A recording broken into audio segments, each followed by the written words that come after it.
Hi, I'm Dr. Sands with Healing Paws Veterinary Care, and I have my friend Poppy here who has a yeast infection in her ears, and she has volunteered to show you how you can clean her ears or your pet's ears at home. I do have the products we need up on this chair, and that's an important point. If you leave cotton balls and gauze on the floor, your puppy or dog is likely to snatch them up, and we don't want them to do that.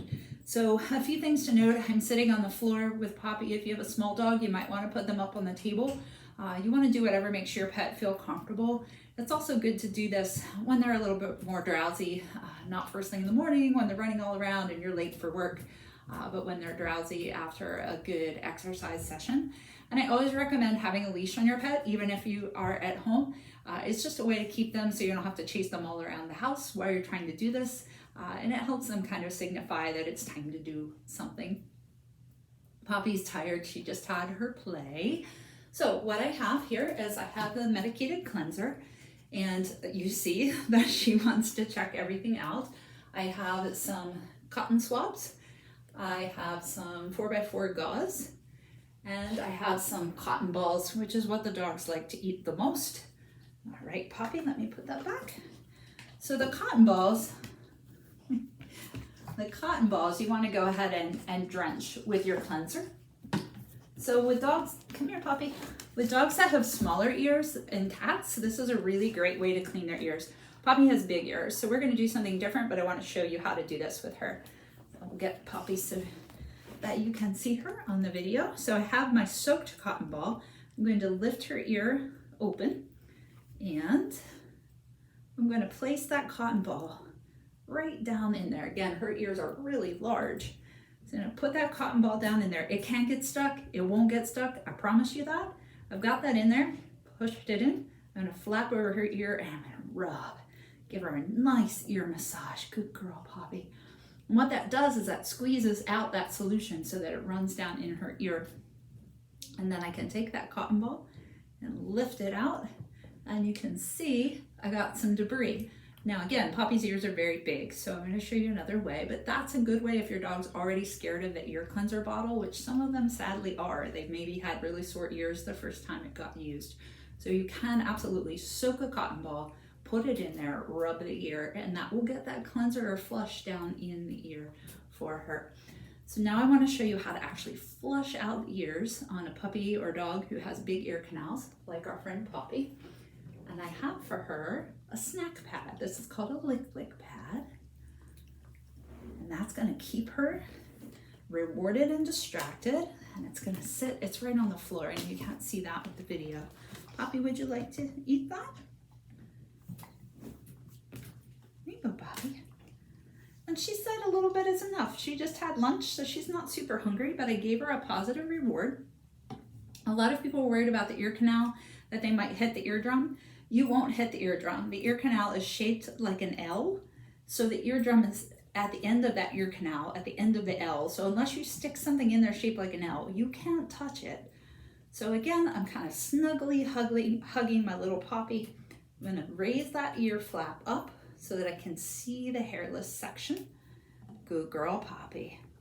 And I have my ear cleanser that your doctor recommends for your puppy. I'm just going to let her check it out. I don't want to just jump right into her ears. Good girl, Poppy. I'm letting her check it out. And then I'm going to tip the bottle right into that bald spot and give a good squeeze. And close your eyes because she's going to shake it. But I get that good squeeze, and then I rub her ears and I let her shake it. Most of the cleansers the doctors recommend for you are drying agents, so you don't have to worry about getting the liquid out. You have to worry about getting the liquid in. When you rub the back of her ear like that, you can actually hear it squeeze, swish in there, and that means you got it in. So again, and you can see I'm kind of hugging Poppy, which helps. Poppy's gonna get off the camera here. Poppy, they can't see you. I know, I love you too. And if your dog says no thank you, just give them a second. Give them a loving hug. Poppy, sit. Since Poppy wants to climb up my shoulders and I don't have a second person, as many of you don't at home, I'm gonna have her sit in front of me. Sit, Poppy. So I'm on my knees and I have Poppy right in front of me so she can't back away. And now I'm gonna take the arm that's holding the bottle and I'm gonna hug around her. And I'm going to use my other hand to open that ear. Now lay that bottle in and give a big squeeze. It can run out, she can shake her head, and then I can rub it. Oh, good girl. So if you're by yourself, back your dog up to you like Poppy is. The hand, so right now in my left hand is my cleanser. I'm going to hug her with that hand. I'm going to use the right hand to hold her right ear up, and then I would put the cleanser in there, which I just did her right ear, so I don't want to do that twice. What a good girl, Poppy. And then I offer her her snack. Good job, Poppy. Now, we haven't used the cotton swabs or the gauze. What are they for? Poppy does not want to sit still, and that's okay. Just let her have a break. She wants to shake it out, and that's a really good way to get that debris out of their ears. Also, if they have an infection like Poppy, they're itchy. So she wants to shake it out. Doesn't mean it hurts at all. Come back, Poppy.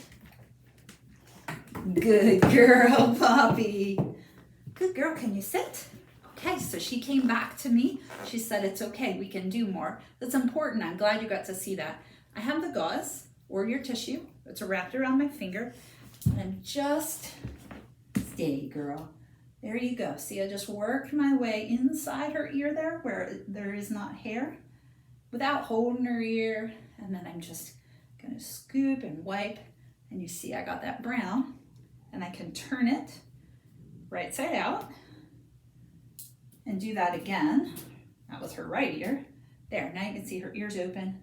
Just getting in there and giving it a good rub, cleaning it out.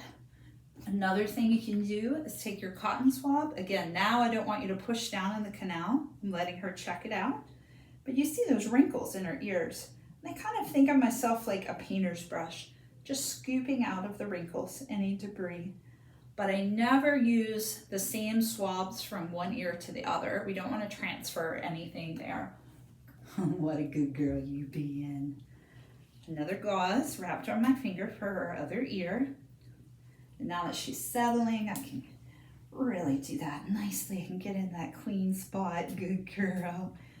Give her a rub. So you see how she got away from me at first and I didn't make a big fuss about it. I just let her go shake her ears and come back when she was ready.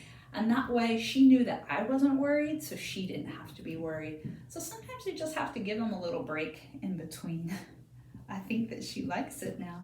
So I'm not chasing her around, holding her ear, coming at her with a bottle. Anytime I do this, I'm always just taking the product and letting them get used to it, just talking in a nice calm voice.